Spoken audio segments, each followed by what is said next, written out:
কবিতা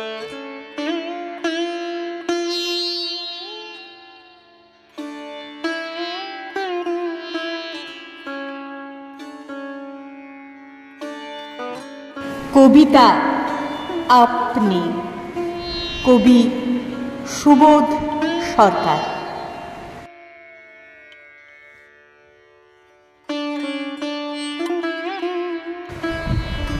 আপনাকে আমার কখনো ঈশ্বর বলে মনে হয়নি। আমি যখন ক্লাস 8-এর ছাত্র, ক্যান্সারে বাবা মারা গেছে। 6 ভাই বোন, একবেলা ভাত জোটে, একবেলা জোটে না। হাতে সসপ্যান নিয়ে যখন পথে দাঁড়ানোর কথা, তখন আমার হাতে এসেছিল আপনার গীতবিতান। আপনাকে আমার ঈশ্বর বলে মনে হয়নি সেদিন, মনে হয়েছিল মানুষ। খেতে না পাওয়ার কি কষ্ট, সে কথা আপনার গীতবিতানে কোথাও লেখা ছিল না। ক্যান্সারের কি কষ্ট, সে কথাও লেখা ছিল না গীতবিতানে। 6 ভাই বোনের একজনকে যখন ভিখিরি হতে হবে, একজনকে স্কুলে যেতে হবে, এরকম অবস্থা যখন, তখন গীতবিতান কি দিতে পারে, কি দিতে পারে আপনার লেখা?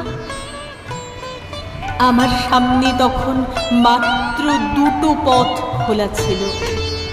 এক, নিমগাছের নিচে কাপড় পেতে পড়া। 2, বন্দুকের নলই শক্তির উৎস, চীনের চেয়ারম্যান আমাদের চেয়ারম্যান। দুদিকে 2 দেয়ালে লেখা 2টো স্লোগানের মাঝামাঝি দাঁড়িয়ে পড়া। কিন্তু আমি রাত জেগে আবিষ্কার করলাম, পাতায় পাতায় আপনি আমাকে লিখে রেখে গেছেন। পাতায় পাতায় সে কি হাহাকার, পাতায় পাতায় সে কি কষ্ট, পাতায় পাতায় কি ছটফটানি, বিন্দু বিন্দু ঝরে জল, জল নয় খিদে। হ্যাঁ, একটা গোটা পৃথিবীর খিদে লিখে গেছেন আপনি। আপনাকে আমার ঈশ্বর মনে হয়নি কখনো, পাদ্রী মনে হয়নি আপনাকে।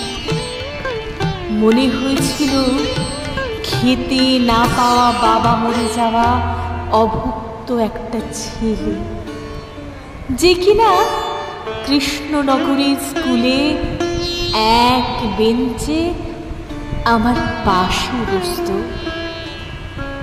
আপনাকে আমার কখনো ঈশ্বর বলে মনে হয়।